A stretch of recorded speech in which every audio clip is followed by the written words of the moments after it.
After consulting with experts, they came up with a groundbreaking mental toughness program, a set of techniques to boost the trainees' ability to control fear, even in the most extreme situations. You guys need to stay fired up while you're out there.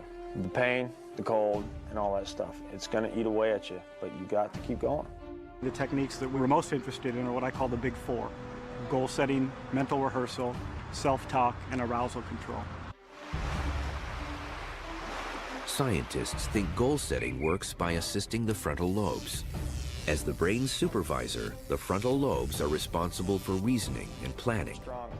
Concentrating on specific goals lets the brain bring structure to chaos and keeps the amygdala, the emotional center of the brain, in check.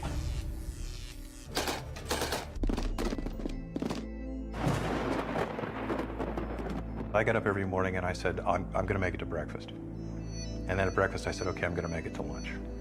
And then I'm going to make it through the run this afternoon. And then, you take it in these little sort of chunks.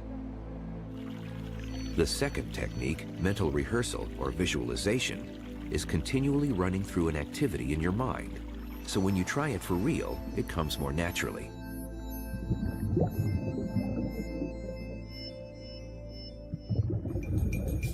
If you practice in your mind first and imagine and rehearse how you might do in these stressful situations, the next time in reality you're faced with these situations is actually, in effect, the second time you faced it. So you'll have less of a stressful reaction. The third technique, self-talk, helps focus the trainee's thoughts. The average person speaks to themselves at a rate of 300 to 1,000 words a minute. If these words are positive instead of negative, can do instead of can't, they help override the fear signal coming from the amygdala.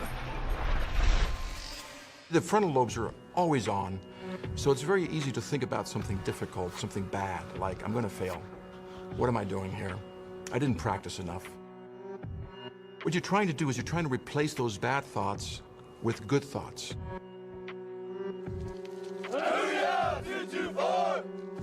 The final technique, arousal control, is centered on breathing. Deliberate, slow breathing helps combat some of the effects of panic. Long exhales, in particular, mimic the body's relaxation process and get more oxygen to the brain so it can perform better.